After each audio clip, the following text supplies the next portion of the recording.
YCP ప్రభుత్వ హయాంలో 10 లక్షల కోట్లు ఎక్కడ ఎప్పుడు విడుదల చేసిందో శ్వేతపత్రం విడుదల చేయాలని వైసీపీ జిల్లా అధ్యక్షుడు అనంత వెంకట్రామిరెడ్డి డిమాండ్ చేశారు. అనంతపురంలోని నూతన వైసీపీ కార్యాలయంలో ఆయన మీడియాతో మాట్లాడుతూ కూటమి ప్రభుత్వం ఈ 2 ఏళ్లలో 3 లక్షల కోట్లకు పైగా అప్పులు చేసి ఎలాంటి సంక్షేమ అభివృద్ధి కార్యక్రమాలు చేయలేదన్నారు.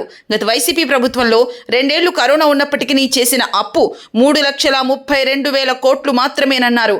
ఇందులో డీబీటీ ద్వారా 2,70,000 కోట్లు ప్రజలకు అందించామన్నారు. అలాగే నాన్ డీబీటీ ద్వారా 4,55,000 కోట్లు అందించామన్నారు. కానీ తాము 10 లక్షల కోట్లు అప్పు అంటూ దుష్ప్రచారం చేయటమే పనిగా పెట్టుకున్నారన్నారు. మరోవైపు మంత్రి నారా లోకేష్ జిల్లాకు వస్తున్న సమయంలో వాస్తవాలు చెప్పాలన్నారు. రెడ్ బుక్ పేరుతో దాడులు దౌర్జన్యాలు చేయటం కాదని స్థానికంగా ఉన్న పరిస్థితుల గురించి చూడాలన్నారు. మీకు చేతనైతే వైసీపీ అప్పుల మీద శ్వేతపత్రం విడుదల చేయాలన్నారు. సప్తగిరి సర్కిల్తో పాటు రోడ్డు విస్తరణలో స్థల సేకరణ కోసం కేంద్రం నుంచి 40 కోట్లకు పైగా నిధులు తీసుకొచ్చామని అనంత గుర్తు చేశారు. ఎన్నికల ముందు పనులు ఆపేశారని, ఇప్పటికీ అవి చేయకపోవడం వలనే కేంద్రం నుంచి వచ్చిన నిధులు వెనక్కుపోయే ప్రమాదం ఏర్పడిందన్నారు. దీనిపై జిల్లా కలెక్టర్ను కూడా కోరామని, సప్తగిరి సర్కిల్ వద్ద రోడ్డు విస్తరణ పనులు చేపట్టాలని ఆయన డిమాండ్ చేశారు. ముఖ్యంగా జిల్లా కేంద్రమైన అనంతపురానికి కేంద్ర ప్రభుత్వం నుంచి కూడా ఆ రోజు జగన్మోహన్ రెడ్డి గారి యొక్క చొరవ వలన మేము కూడా అప్పుడు పార్లమెంట్ సభ్యులుగా ఉన్నాం కాబట్టి అక్కడ ఉండే చొరవ వలన ఈరోజు ఇక్కడ 310 కోట్ల రూపాయలు యూనివర్సిటీ పంగల్ రోడ్డు నుంచి ఇక్కడ వచ్చేసి బళ్ళారి రోడ్డు వరకును, అలాగే ఆ రోడ్డు ఇవన్నీ కూడా తీసుకొని రావడం జరిగింది. దాంట్లో భాగంగా అక్కడ నేషనల్ హైవే తీసేసిన 2015లో మళ్ళా తిరిగి 2020లో నేషనల్ హైవేగా కూడా ప్రకటిస్తూనే ఇవి తీసుకొని రావడం జరిగింది. బ్రిడ్జ్ కంప్లీట్ చేశారు, రోడ్డు కంప్లీట్ చేశాము. కానీ ఆ రోజు ఇచ్చిన ల్యాండ్ అక్విజిషన్కి ఇచ్చే కేంద్ర ప్రభుత్వం అర్ధాంతంగా ఇది ఎన్హెచ్ కాదు కాబట్టి టెంపరీగా రోడ్లు మాత్రమే చేస్తాం, ల్యాండ్ అక్విజిషన్కి ఇవ్వమంటే మళ్ళా 2023 నవంబర్లో మరొక మారు కూడా ఢిల్లీకి పోయి అక్కడ ఉండే గడ్కరీ కావచ్చు మంత్రి గారు, కేంద్ర మంత్రి, తర్వాత నేషనల్ హైవేస్ మంత్రి వాళ్ళందరినీ కూడా ఒప్పించి కేవలం ఇక్కడ ఇక్కడ టోల్ క్లాక్ దగ్గర నుంచి సర్వీస్ రోడ్డుకును, తర్వాత సప్తగిరి సర్కిల్లో ఆ సర్కిల్ని డెవలప్ చేసుకోవడానికి మొత్తం వచ్చేసి 40 కోట్ల రూపాయలు ప్రత్యేకంగా దానికి మాత్రం తీసుకొని రావడం జరిగింది. ఎన్నికలు కాకమునిపే ఇక్కడ టోల్ క్లాక్ దగ్గర సర్వీస్ రోడ్డు అనేది కూడా పూర్తి చేశాం ఒక దగ్గర తప్ప. అంతలోకి ఎన్నికల కోడ్ రావడం చివరిలో వచ్చింది, ఒప్పుకోవడంలో ఎన్నికల కోడ్ రావడం జనవరి ఫిబ్రవరి వస్తాను, ఇవన్నీ రాకుండా సప్తగిరి సర్కిల్ మాత్రం చేయలేకపోయాం. 2 సంవత్సరాలు అయింది. ఆ నిధులు అనేది కూడా కేంద్ర ప్రభుత్వం ఏదైతే నిధులు ఇచ్చిందో వెనక్కిపోయే పరిస్థితి కూడా వచ్చేసింది. నేను ఈ విషయాన్ని కలెక్టర్ గారికి, జాయింట్ కలెక్టర్ గారికి, అలాగే ఎన్హెచ్ అధికారులతో కూడా మేము మాట్లాడడం జరిగింది. ఎన్హెచ్ అధికారులు అయితే రాష్ట్ర ప్రభుత్వం సహకరిస్తే మేము వెంటనే సప్తగిరి సర్కిల్ కూడా డెవలప్ చేస్తాం, ఇక్కడ ఉండేదాన్ని కూడా మేము తీసేస్తామని కూడా చెప్పడం జరిగింది. కలెక్టర్ గారు కూడా నేను పరిశీలిస్తాను, వెంటనే కూడా చేస్తాను, నిధులు అనేది కూడా వెనక్కి పోకుండా చూస్తామని చెప్పడం జరిగింది. కానీ ఎవరు కానీ తెలియదు.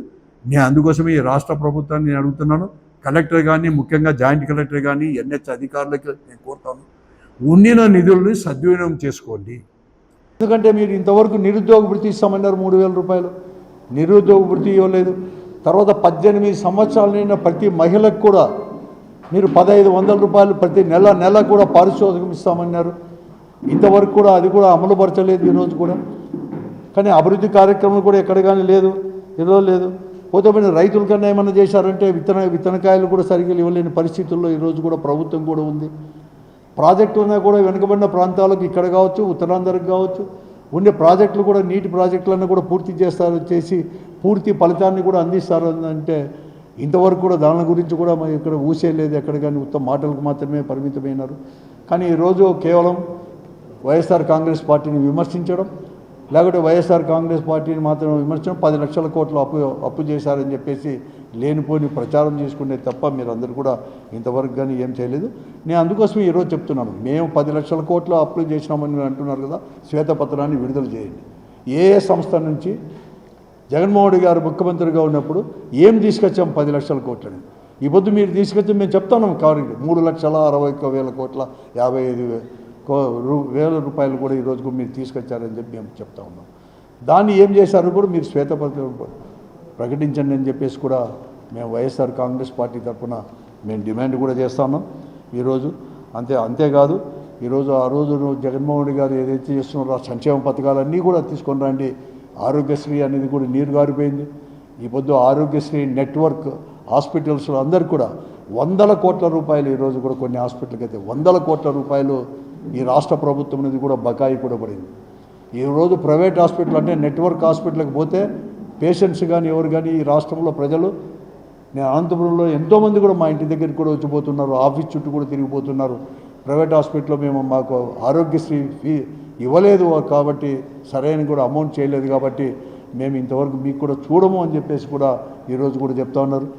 అంబేద్కర్ రచించిన రాజ్యాంగం కాకుండా ఈరోజు కేవలం మీరు అనేది కూడా లోకేష్ గారి యొక్క రెడ్ బుక్ రాజ్యాంగం అని చెప్పేసి అమలుపరుస్తూ పోలీసు వారిని కూడా అడ్డం పెట్టుకొని మీ ఏదైతే పరిపాలన మీరు చేయకోకుండా పోలీసు వారికి, ఎందుకంటే తెలుగుదేశం పార్టీ వారికి పరిపాలన ఇచ్చేసి వారి చెప్పు చేతుల్లోకి పోయి ఈరోజు పోలీసు వారు చేసేసి ఒక భయభ్రాంతులను చేసేసి ఈ రాష్ట్రంలో మీరు పరిపాలన చేస్తున్నారు. ఇవి అంతేకాకుండా మీరు ఇచ్చిన ప్రామిసెస్ ఇవన్నీ కూడా పక్కదారి పట్టేటట్లు కానీ లేకుంటే డైవర్షన్ పాలిటిక్స్ మాత్రమే చేస్తున్నారు తప్ప మేము అందరికీ చెప్తున్నాం. నేను చెప్తున్నాను ఈరోజు కూడా పెత్తూరు కూడా 2 సంవత్సరాలు పూర్తయిన సందర్భంగా ఈ జిల్లాకు కూడా ముఖ్యమంత్రి గారే 5-6 మార్లు కూడా రావడం జరిగింది. అలాగే లోకేష్ గారు కూడా రావడం కూడా జరిగింది. కానీ వచ్చినప్పుడల్లా కూడా వైఎస్ఆర్ కాంగ్రెస్ పార్టీ ప్రభుత్వాన్నో జగన్మోహన్ రెడ్డి గారిని విమర్శించడమే ఒక పనిగా పెట్టుకున్నారు. కానీ మీరు ఇచ్చిన హామీలు ఏమైనా కానీ అమలు పరుస్తున్నారా? ఈరోజు రైతాంగం సమస్యలు కావచ్చు, అన్నీ కావచ్చు. నేను అందుకోసమే ఇప్పటికైనా కానీ మీరందరూ కూడా ఈ జిల్లాకు వచ్చినప్పుడైనా కానీ కనీసం ఈ జిల్లాను గురించి కానీ ఈ జిల్లాలో ఉండే పరిస్థితుల గురించి కానీ ఒక సమీక్ష జరపండి. మీ మంత్రులు ఒక సమీక్ష జరపలేకున్నారు ఇంతవరకు కూడా ఈ రాష్ట్రంలో రైతాంగ సమస్యలపైన కావచ్చు, లేకపోతే జిల్లా సమస్యలపైన కూడా. తర్వాత మీరు వచ్చినప్పుడు కూడా ఎప్పటికైనా ఒక సమీక్ష కూడా జరపలేని పరిస్థితుల్లో కూడా ఈ ప్రభుత్వం కూడా ఉంది. నేను అందుకోసమే డిమాండ్ చేస్తున్నాం కూడా ఈరోజు అందరినీవో అనేది కూడా ఉంది. రాష్ట్రం అనేది కూడా విడిపోయిన తర్వాత మరీ ముఖ్యంగా తెలంగాణ ప్రాంతం అనేవారు కూడా తెలంగాణ ప్రభుత్వం కూడా విచ్చలవిడిగా దాదాపుగా శ్రీశైలం ప్రాజెక్టులు, ఎందుకంటే రాయలసీమకు వరప్రసాదం అయినటువంటి శ్రీశైలం ప్రాజెక్టులో 780 అడుగుల నుంచి కూడా నీటిని దినానికి 7 టీఎంసీలు చొప్పున తోడే ప్రకారం కూడా వారు కొట్టుకొంబైకి ప్రాజెక్టు కూడా పూర్తి చేసే పరిస్థితుల్లో ఉంటే ఈ జిల్లా వాసులుగా మేము చెప్తున్నాము, అనంతపురం జిల్లాలో 3.5 లక్షల ఎకరాలకి నీరు ఇవ్వాలి, డైరెక్ట్ ఇరిగేషన్ ఉమ్మడి జిల్లాలో, అనంతపురం జిల్లాలో. వెంటనే కూడా 1 సంవత్సరంలో పూర్తి చేస్తామని చెప్పేసి మీరు వెంటనే పూర్తి చేయండి అని అడుగుతా ఉన్నాను డిమాండ్. దాదాపుగా ఇప్పుడు వచ్చి 12 సంవత్సరాల నుంచి కూడా నీళ్ళు వస్తున్నాయి అందరినీ నుంచి, ఇంతవరకు దాని గురించి కూడా లేదు. లా అండ్ ఆర్డర్ మెయింటైన్ చేయండి. ఎంత విచ్చలుడికి ఎంత అవినీతి పెరిగిపోయింది, అరాచకాలు ఎంత పెరిగిపోయినాయి. అసలు జిల్లా కేంద్రంలో కూడా లా అండ్ ఆర్డర్ శాంతి భద్రత సమస్య కూడా ఈరోజు కూడా ఎంత ఎక్కువ ఉండేది కూడా మీకు అందరికీ కూడా తెలిసిన విషయమే. కాబట్టి వెంటనే కూడా అవన్నీ కూడా మెయింటైన్ చేయండి అని చెప్పేసి కూడా మేము డిమాండ్ చేస్తూ ఉన్నాం. కాబట్టి కేవలం ఈరోజు ఏదో వైఎస్ఆర్ కాంగ్రెస్ పార్టీ పైన దుష్ప్రచారం అన్నీ కాకుండా మీరు చేసిన అప్పుకు ఎక్కడ డెవలప్ చేశారు, ఎక్కడ చేశారు, ఇది చేశారు. తర్వాత మీరు కేవలం రాజధాని మాత్రమే కాదు, ఈరోజు అమరావతిని మాత్రమే డెవలప్ చేసేది కాదు, దానితో పాటు కూడా ఈ ప్రాంతాల్లో వెనుకబడిన ప్రాంతాలు కూడా అభివృద్ధి చేయాల్సిన అవసరం కూడా ఈరోజు కూడా ఉంది. రాజధానిలో ఇంతవరకు కేవలం 50,000 కోట్ల రూపాయల పైన మళ్ళీ కూడా తీసుకొని వచ్చాం. ఆ రోజు 2014 నుంచి 19 వరకు కూడా తాత్కాలికమైన సచివాలయం మంత్రి, తాత్కాలికమైన హైకోర్టు అని చెప్పేసి 1000 కోట్ల రూపాయలు ఖర్చు పెడుతుంది. మరొక శాశ్వతమైన సచివాలయం అని చెప్పేసి, శాశ్వతంగా కూడా హైకోర్టు అని చెప్పేసి, ఎక్కడా లేని విధంగా అసెంబ్లీ భవనం అని చెప్పేసి, ప్రాంగణం అని చెప్పేసి ఎక్కడా లేని విధంగా కూడా మీరు ఖర్చు పెడతా ఉన్నారు.